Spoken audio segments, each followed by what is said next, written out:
नमस्कार विद्यार्थी मित्रांनो, आता बघा आज आपल्याला संबंध वाचक हा तुमच्याच पुस्तकातला 8.1 हा जो घटक आहे आपले वर्णापर्यंत झालेला आहे। आता 8.1 काढायचा आहे तुम्हाला पान नंबर 22। पान नंबर 22 वरती बघा संबंध वाचक हा असं टॉपिकचं नाव आहे आपल्या। संबंध वाचक हा म्हणजेच काय तर आपल्याला यामध्ये संबंध शिकायचा आहे, संबंध दाखवायचा आहे। त्याच्यासाठी आपल्याला षष्ठी विभक्तीचा उपयोग करावा लागणार आहे। आता संबंध वाचक हा म्हणजेच काय तर संबंध दाखवणारे शब्द, एकमेकांचा एकमेकाशी असणारा संबंध दाखवणारे शब्द म्हणजेच संबंध वाचक। आता त्याच्यासाठी आपल्याला पान नंबर तुमच्या पुस्तकामध्ये बघा पान नंबर 35 आहे। त्या पान नंबर 35चा काय उपयोग आहे इथं, तर पान नंबर 35चा इथंही संबंध आहे की बघा त्याच्यामध्ये देव शब्द दिलेला आहे, पुल्लिंग लिहून दिलेला आहे पान नंबर 35 वर। त्याच्यानंतर पान नंबर 36 जे आहे त्या पान नंबर 36 वरती वन शब्द आहे नपुसकलिंग आणि माला शब्द आहे तो स्त्रीलिंग आहे।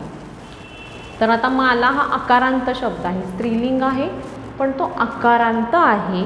तर हे तीन शब्द दिलेले आहेत बघा पान नंबर 35 आणि 36 वर, तर त्याचाही आपल्याला इथे उपयोग होऊ शकतो। आता आपण संबंध वाचक हा शिकूयात की संबंध दाखवणारे शब्द। त्याच्यासाठी तुम्हाला आधी 8.1.1 इथं एक तक्ता दिलेला आहे। पिता आणि पुत्र यांचा संबंध बघा एका बाजूला पान नंबर 22 आता समोर ठेवा। एका बाजूला दशरथ, रावण, धृतराष्ट्र, राम आणि भीम असं दिलेलं आहे आणि दुसऱ्या बाजूला चौकोनात राम, मेघनाद, दुर्योधन, लव आणि घटोत्कचः अशी नावं दिलेली आहेत। तर तिथं काय लिहिलेलं आहे बघा, कस्य पुत्रः रामः। कस्य ही षष्ठी विभक्ती आहे, किम सर्वनामाची षष्ठी विभक्ती कस्य आहे। याच्यामध्ये संबंधवाचक शब्दामध्ये स्य लागणार आहे, स्य जसं देवस्य, वनस्य, पण मालाला मात्र माला ही स्त्रीलिंग असल्यामुळे त्याची षष्ठी विभक्ती पान नंबर 35-36 समोर ठेवायचे तुम्हाला। माला ही स्त्रीलिंग आहे आणि त्याची षष्ठी विभक्ती याहा आहे, माला याहा म्हणजेच काय तर चाची चे हा अर्थ दाखवतो। संबंध म्हटलं, संबंध सांगायचा म्हटलं तर आपल्याला तिथे चाची चे वापरावं लागणार आहे की त्याचे वडील किंवा त्याचा पुत्र। तर असा संबंध दाखवण्यासाठी आपल्याला चाची चे वापरावं लागणार आहे, त्याच्यासाठी षष्ठी विभक्तीचा उपयोग होतो। आता इथं प्रश्न विचारलाय कस्य पुत्रः रामः। बघा कस्य पुत्रः रामः म्हणजे राम हा कोणाचा पुत्र आहे, तर दशरथस्य पुत्रः रामः, दशरथाचा मुलगा राम आहे। त्याच्यानंतर कस्य पिता दशरथः। बघा दशरथ हे कोणाचे पिता आहेत, तर रामस्य पिता दशरथः, रामाचे पिता दशरथ आहेत, रामाचे वडील दशरथ आहेत। असं त्यांनी प्रश्न विचारून आपल्याला त्याच्यामधला संबंध कसा दाखवायचा हे सांगितलेलं आहे। प्रश्न विचारून कस्य पुत्रः रामः, राम हा कोणाचा मुलगा आहे, दशरथस्य पुत्रः रामः, दशरथाचा पुत्र राम आहे। कस्य पिता दशरथः। बघा दशरथ हे कस्य पिता कोणाचे पिता आहेत, बघा रामस्य पिता दशरथः, रामाचे वडील दशरथ आहेत। रामस्य म्हटलं की रामाचे, दशरथस्य म्हटलं की दशरथाचे किंवा दशरथाचा, रामस्य म्हटलं की रामाचा किंवा रामाचे असा अर्थ होतो। स्य लावलं की तिथे षष्ठी विभक्ती होते आणि त्याचा अर्थ चाची चे असा होतो। आता आपल्याला तिथे बघा रिकाम्या जागा भरायच्या, जसं रावणस्य पुत्रः मेघनादः, रावणाचा, रावणस्य म्हटलं की रावणाचा मुलगा मेघनाद आहे आणि मेघनादस्य पिता रावणः, मेघनादाचे वडील रावण आहेत। दुसरी रिकामी जागा भरायची आपल्याला, डॉट डॉट आहे बघा तिथे, पुत्रः दुर्योधनः। बघा मग दुर्योधन हा कोणाचा पुत्र आहे, तर धृतराष्ट्रस्य, तिथं तुम्हाला रिकामी जागा भरायची आहे. धृतराष्ट्रस्य पुत्रः दुर्योधनः, धृतराष्ट्राचा मुलगा दुर्योधन आहे.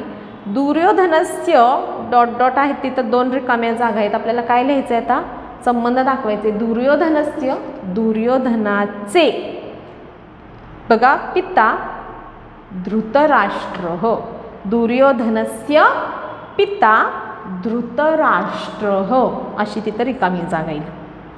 तिसरी रिकामी जागा आणि शेवटी फक्त लवह लिहिलेलं आहे. मग काय येईल तिथं, रामस्य पुत्रः लवः, रामाचा मुलगा लव.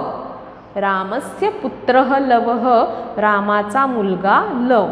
आणि 7वी रिकामी जागा आहे डॉट डॉट, तिथं आहे पिता रामः, लवस्य पिता रामः, लवाचे वडील कोण आहेत, तर राम आहेत.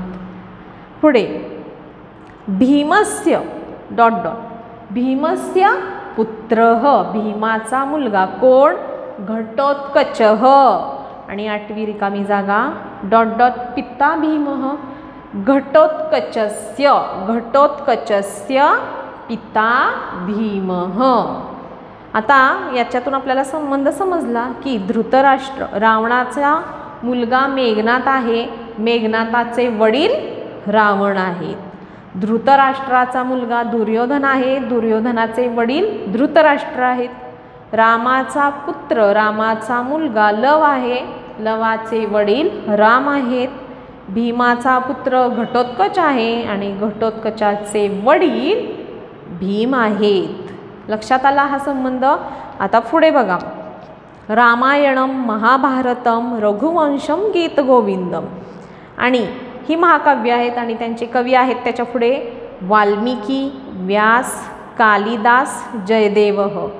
आता बघा, रामायणस्य कवीही वाल्मिकीही, रामायणाचे, रामायणस्य स्य वापरलेला आहे म्हणजे चाची चे असा अर्थ होतो. रामायणस्य कवीही वाल्मिकीही, रामायणाचे कवी वाल्मिकी आहेत. महाभारतस्य कवीही व्यासः, महाभारताचे कवी व्यास आहेत. तर डॉट डॉट कवीही कालिदासः, रघुवंशस्य कवीही कालिदासः, रघुवंशाचे कवी कोण आहेत, कालिदास आहेत. कालिदासांचं बघा, कालिदासांनी रघुवंश हे काव्य रचलेलं आहे, त्यामुळे रघुवंशस्य कवीही कालिदासः. आणि गीत गोविंदस्य कवीही जयदेवः, गीत गोविंदाचे कवी जयदेव आहेत. हा एक जनरल नॉलेजचा भाग आहे आणि हे तुम्हाला समजलं असेल की आता आपण स्य वापरलं म्हणजेच काय, चाचीचे आपण असा संबंध दाखवला की रामायणाचे कवी वाल्मिकी आहेत, महाभारताचे कवी व्यास आहेत, रघुवंशाचे कवी कालिदास आहेत आणि गीत गोविंदाचे कवी जयदेव आहेत. आता जसा वरती दशरथ, रावण, धृतराष्ट्र, राम, भीम घेतलं तसंच खाली बघा, आता सीता, उर्मिला, रमा, पार्वती, रुक्मिणी हा एक तक्ता आहे आणि राम, लक्ष्मण, माधव, शिव, विठ्ठल असा दुसरा तक्ता आहे. आता आपल्याला तोही तक्ता पूर्ण करायचा आहे. बघा कसा, त्यांनी सुरुवातीला सांगितलेलं आहे, कस्य पत्नी सीता. सीता कस्य पत्नी, सीता कोणाची पत्नी आहे, रामस्य पत्नी सीता, रामाची पत्नी सीता आहे. कस्याः पतिः रामः, बघा कस्याः पतिः रामः, इथं कस्याः हे स्त्रीलिंग आहे. कोणाचा पती राम आहे, तर सीतायाः पती रामः, सीतेचा पती राम आहे. म्हणजे बघा इथं कस्य आणि कस्याः लक्षात आलं असेल. कस्य हे पुल्लिंग आहे आणि कस्याः हे स्त्रीलिंग आहे. जसं कस्य आपण नाम वापरलं इथं तर पुल्लिंग काय होतंय, रामस्य हे पुल्लिंग होते, पण स्त्रीलिंग काय होईल, सीतायाः. जसं मालायाः तसं सीतायाः हे स्त्रीलिंग आहे. ही पण षष्टी विभक्तीच आहे आणि सीतायाः ही पण षष्टी विभक्तीच आहे, फक्त हे काय आहे, स्त्रीलिंग आहे. हे स्त्रीलिंग आहे आणि हे पुल्लिंग आहे. पुल्लिंगला स्य लागतोय, पण स्त्रीलिंगला प्रत्यय षष्टी विभक्तीचा याहा लागतोय, लक्षात ठेवायचं. अर्थ मात्र चा ची चे असाच होतो. याचाही अर्थ चा ची चे कोणताही घेऊ शकता, याचाही अर्थ तसाच हो. हे लक्षात आलं असेल तुमच्या. आता बघा आपण तो तक्ता पूर्ण करूयात. बघा पहिली रिकामी जागा डॉट डॉट पतीही लक्ष्मणः. काय लिहाल तुम्ही, उर्मिलायाः. उर्मिलायाः पती पतीही लक्ष्मणः. लक्ष्मणस्य पत्नी उर्मिला. बघा उर्मिलायाः पतीही लक्ष्मणः म्हणजे उर्मिलेचा पती लक्ष्मण. लक्ष्मणस्य पत्नी उर्मिला, लक्ष्मणाची पत्नी उर्मिला. दुसरी रिकामी जागा डॉट डॉट पतीही माधव. बघा इकडे आता या तक्त्यात माधव कोणाचा पती आहे तर रमा. रमायाः पतीही माधवः. रमायाः पतीही माधवः. माधवस्य पत्नी रमा. सहावी रिकामी जागा समोरच आहे, माधवस्य पत्नी रमा. त्याच्या पुढे पार्वत्याः पतीही शिवः. पार्वत्याः पतीही शिवः. पार्वतीचा पती शिव. शिवस्य पत्नी पार्वती. शिवाची पत्नी पार्वती. म्हणजे पुल्लिंगला काय वापरायचं आपल्याला, स्य, आणि स्त्रीलिंगला वापरायचे याहा.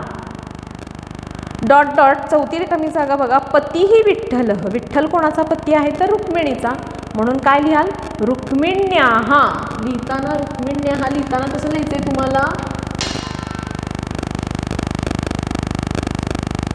रुक्मिण्याः. रुक्मिण्याः पतीही विठ्ठलः आणि शेवटी विठ्ठलस्य पत्नी रुक्मिणी. विठ्ठलस्य पत्नी रुक्मिणी हे लिहायचं आहे. तर अशा प्रकारे आपण संबंधवाचकचे तीनही तक्ते पूर्ण केले. आता तिथेच खाली बघा तव आणि मम. तव आणि मम तुझे आणि माझे. तुझे आणि माझे आपल्याला शिकायचं आहे. बघा संवाद आहे तिथे. एषा मम पाठशाला.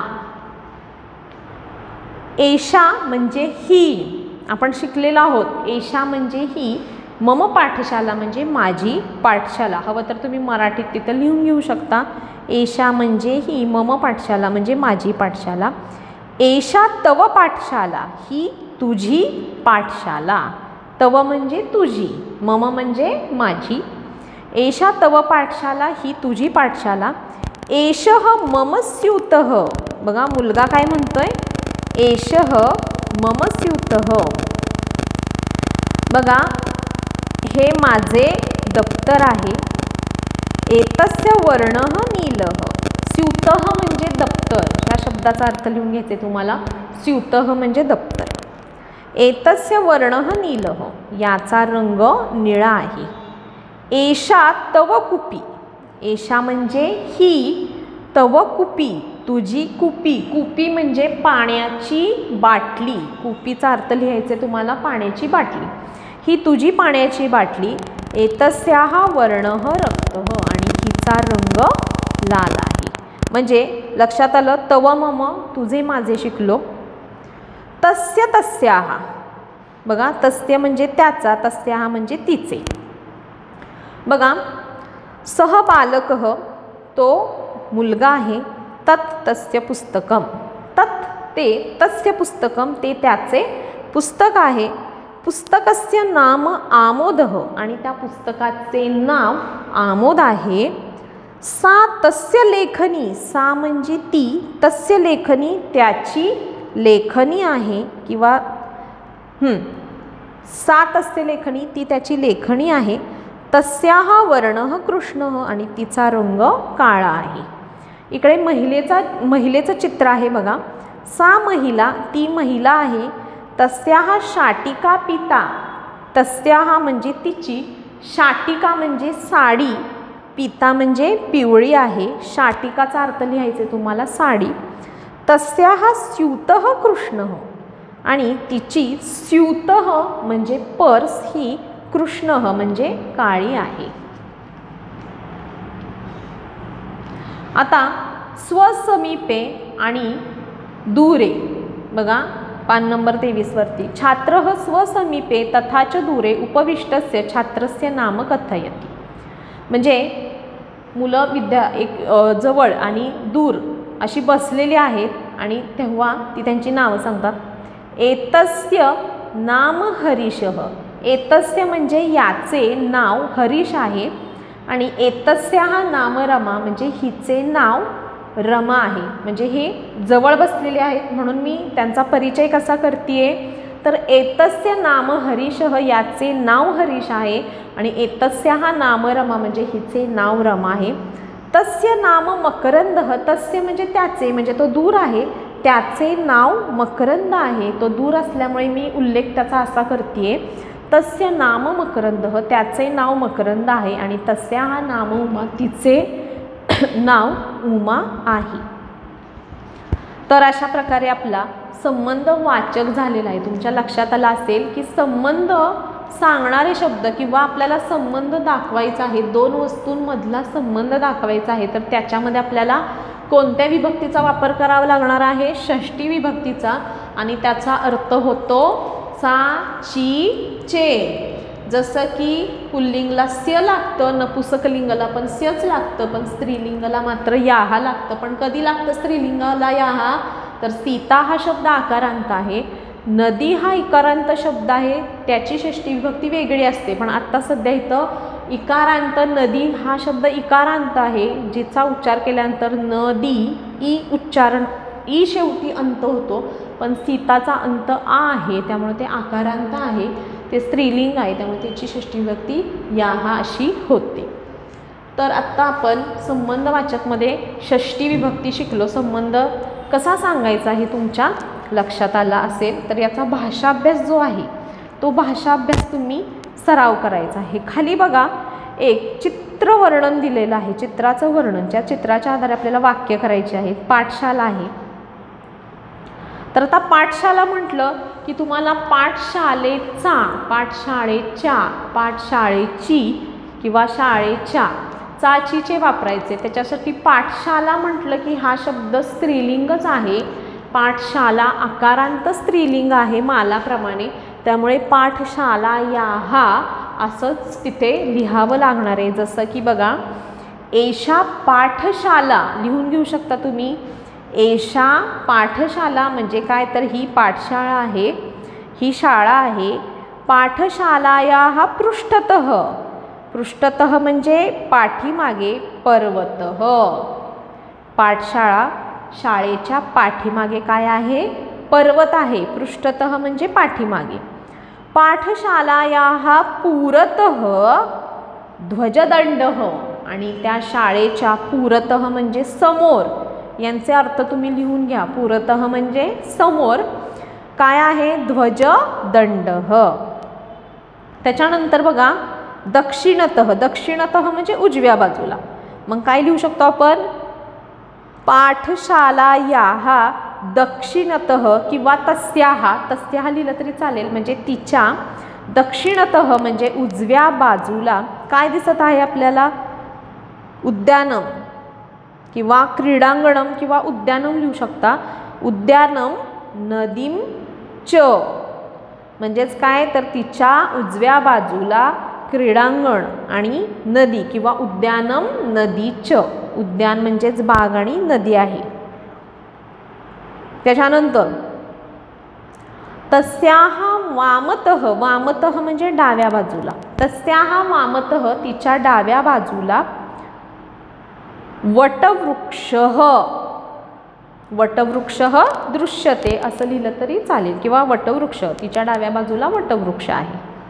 आणि बघा पाठशालायाः उपरी उपरी म्हणजे वर काय आहे तर ढग आहेत म्हणून आपल्याला मेघ लिहून चालणार नाही तर बहुवचन लिहावं लागेल कारण अनेक मेघ आहेत.